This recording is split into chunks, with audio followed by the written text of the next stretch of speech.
ta'aliki da malam Yunus ya ce a yi game da waɗanda suke bin diddigin malamai ko bayin Allah akan abin da ya shafi karantaswa ko rayuwa ko addini. Shi mutum duk inda ka gan shi malami, duk cikansa, duk batsewarsa a ilimi, ai ba annabi ba ne ba. Zai iya yin daidai, zai iya yin kuskure. Zai iya yin daidai, zai iya yin kuskure. Idan kana so ka mori rayuwar malamin addini, in kana so ka mori rayuwar malamin addini, abu na farko ka ɗauke shi cewa shi mutum ne kamar kowa. Ahlus sunna sun daidaita tun daga kan sayidina Abubakar har a naɗe duniya, kowa zai iya daidai, zai iya kuskure. Idan ka ɗauki wannan, za ka hutar da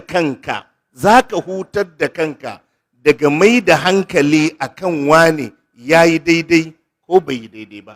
Zai iya yin daidai, zai iya rashin daidai. Al'imamu Malik yake cewa kowane malami daga cikinmu, kowa ana iya karɓar maganansa ana jifa da ita. Sai ya nuna kabarin manzon Allah sallallahu alaihi wa sallam, ya ce sai dai mai wancan kabarin manzon Allah. Daga lokacin da aka ce wani abu ya faɗa zuciyarka na ƙin mutanen kirki, to ka shiga cikin musifa. Na tsanar mutanen kirki, wani ne don bayi tafiya akan abin da kake tafiya akai, ko bai fahimci abin da ka fahimta ba, ka ɗauka tsabar son zuciya ne da ƙin Allah ya sa ya ƙi ya fahimci abin da ka fahimta, to kai kanka ba addini ba, ka jahilci rayuwa.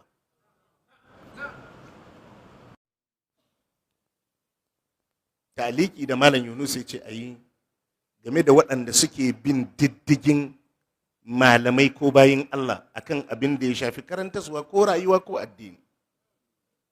Shi mutum duk inda ka gan shi malami, duk cikansa, duk batsewarsa a ilimi, ai ba annabi ba ne ba.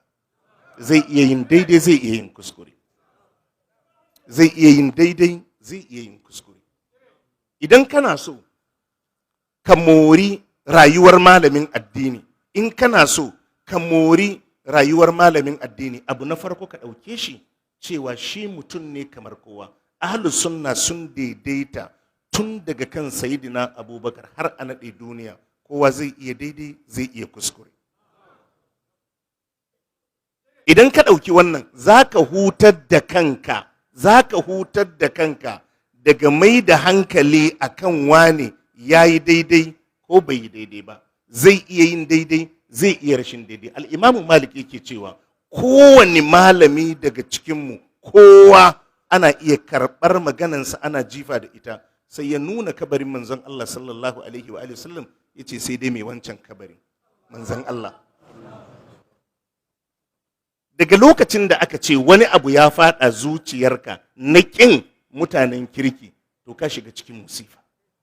Na tsanar mutanen kirki, wani ne don bayi tafiya akan abin da kake tafiya akai, ko bai fahimci abin da ka fahimta ba, ka ɗauka tsabar son zuciya ne da ƙin Allah ya sa ya ƙi ya fahimci abin da ka fahimta, to kai kanka ba addini ba, ka jahilci rayuwa.